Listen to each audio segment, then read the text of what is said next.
Masal ka mga kalapatan natin. So, ang hawak natin ay hindi umano nang galing sa England. Takpo. Ito po ay West of England. Ayan, West of England.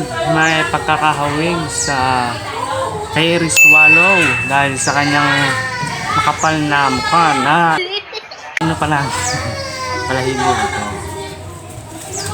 Tila pamaypay. So, halos ganyan na. Kapal po ang kanyang balahibo sa tinitingnan ko kasi ito yung camera, ito yung screen. Ay! Ang galing! Ang galing! Dito si Itim po ito, babae po ito. Napakakapal po ng kanyang balahibo sa